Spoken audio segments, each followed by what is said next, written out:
Today we're going to talk about the Starface album by Tyga, only because it is extremely big in the news. So, this is the album cover, and Pitchfork gave it a flat zero, 0 out of 10.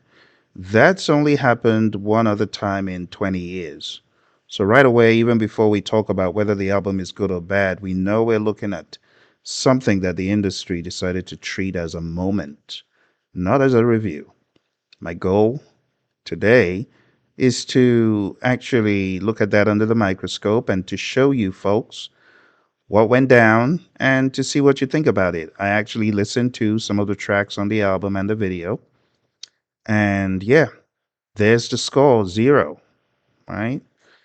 And Tiger commented on this on TMZ and he said he really couldn't be bothered, whatever anyone else thought. He was out to do something, he did it, and he said he's not scared of AI music. But let's walk through all of this as objectively as possible. So here's a sequence of events. Tiger drops this album, Starface, at the end of July. It's a full concept record, if you will, 80s synth pop. And he's playing this character called Starface. Sounds familiar? Well, that's an artistic choice. Then a week or so later, he sits down with Vibe and admits, yeah, we used AI on this, and he compares it to Autotune like it's another studio tool. And before that, he'd actually been pretty firm that he'd made the whole thing himself. So that's already counted as reversal. And reversals like that tend to get punished way harder than the original fact would have. And then Pitchfork comes in with a flat zero, not a one, not a two, not a three, just a zero, flat zero. And their first zero in 19 years. The review itself, written by Dew Millard, casts it as slop pop and says it's smug and complacent. Now, that's not clinical language, that's designed for quotation. And then you get Anthony Fantano not even giving it a number, just saying it's not music at all. So by the time most people are hearing about this album, they're not hearing about the music, they're hearing about the controversy. Now, that's an important distinction that I want us to hold on to for the rest of our discussion here. And here's a part that I think gets flattened the most when people talk about this album. So, when Tiger clarified what he actually did, he was pretty specific. He said AI was used for some of the 80s style synth and for guitar solo, and that's it. That's the claim, not the vocals, not the lyrics, not the songwriting. And he's been quite consistent about the other side of it too. He says he wrote every song, he sang every vocal himself, and he spent about 3 months actually in the studio working on this thing. Nobody reviewing this album, not Pitchfork, not Fantano, nobody's come out and said the vocals themselves sound AI generated. So when we throw out the phrase AI album, we should be honest that we're talking about some back end instrumentation, not a synthetic tiger singing synthetic words. And this is a very important distinction because it changes what we're actually criticizing him for. There's something worth putting aside.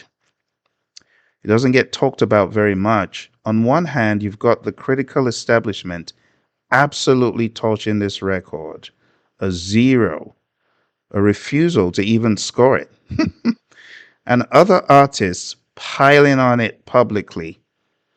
Another artist called him the P word. Now, that's one audience. On the other hand, you got the actual listening public, and that reaction looks different.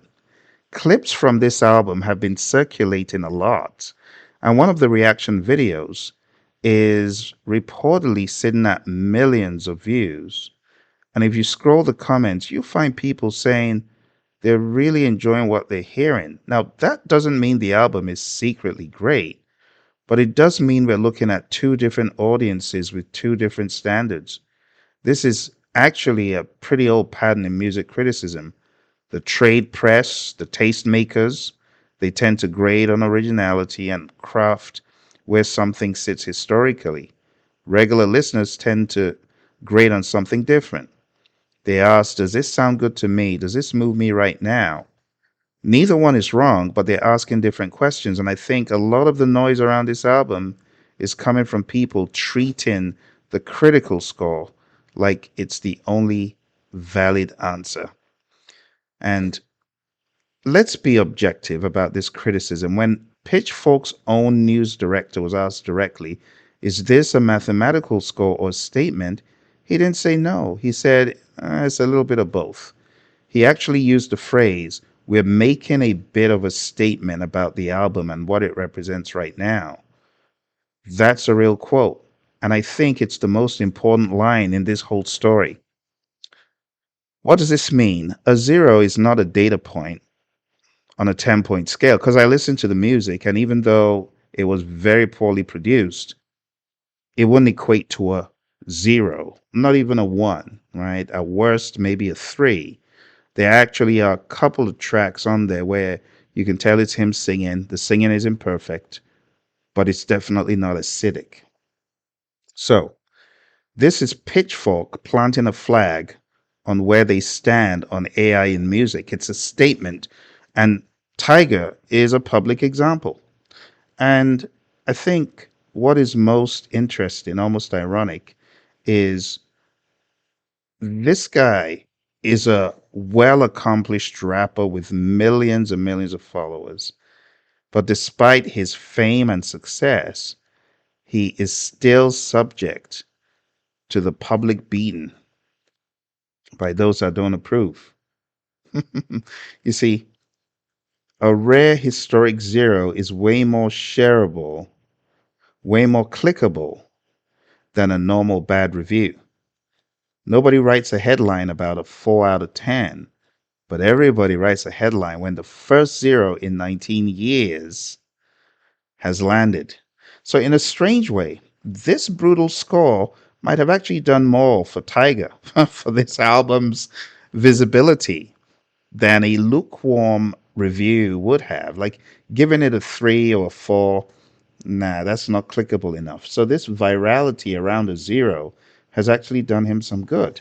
And if you haven't listened to it, I would love for you to go and take a listen and let me know what you think. Now, let's look at Tiger's side for a second, because I think that's the fair thing to do here, right? He's a human being. He's a guy who built his whole career as a rapper, and he's choosing to make a full singing album in a completely different genre, wearing a different persona. It's a risk. That's not the move you make if you just want another easy hit. Whatever you think of the result, the ambition itself is real. He also says he put real time into it, about 3 months in the studio. And he's talked about using old analog hardware to mix it, trying to actually chase that 80s sound the honest way, not just fake it. And on top of that, every vocal on the record is him. You can tell because definitely not an AI voice. It's not good enough to be an AI voice. I would definitely call out the producer, whoever that was, and say they could have done a much better job or look for better talent because melodically speaking, there's not a lot to offer. In terms of beat and groove, there's a few of the songs that are okay. Now, the bigger context is you've got people at the top of the industry, including the head of the Recorded Academy on record, saying AI tools are already all over mainstream studios, filling in drum patterns, generating temp tracks. We recently have seen Suno Studio 2.0. It's bananas. You got an agent there that you can give a prompt to generate stuff. So people are using this. Most artists don't just talk about it, but Tiger did.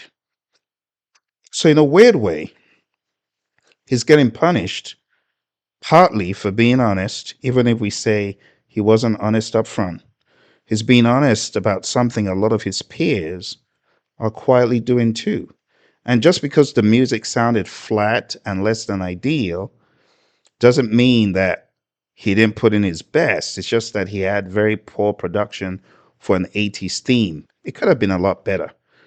The actual music, which is the part that keeps getting skipped, we got to be honest about it. It wasn't challenging melodically. At least to me, it wasn't. It wasn't challenging in terms of beat. There's some very simple 80s pop, some very simple beats, but the structure and the richness of the melody just brings it alive. And I'm not saying every track was a write off, but again, the producer's job is to bring alive what the client has in their heads. When a track gets played live on air, the immediate in the moment reaction is basically, yeah, this sounds like stuff from the 80s. And it's not a compliment. That's someone recognizing this surface level style without hearing anything new underneath it. And when the critic gets pushed a little harder, it reads, it's like a bad game, like a bad video game. So, my honest take, I think it could have been better. The craft could have been better, even without having a strong singing voice. The melodic choices on some of the tracks could have been more seasoned. So, AI played a role, narrow by every available account, synth and a guitar solo, not vocals, not the writing. Okay. The zero, it functions more as an editorial statement and a whack on the head as a reminder that the industry is against public declaration of AI. Thirdly, the songwriting, it's forgettable, but there are a lot of 80s songs that sounded just like that. So we'll give it a mediocre score, not a null rating. And the real story, a critic audience standard gap. It's not proof that AI replaced the artist. AI did not replace the artist. In this case, the artist tried to incorporate AI and failed to do a good job of it. I'm curious to know what you think. Thanks for joining me today. Drop a comment. Talk to you next time. Bye for now.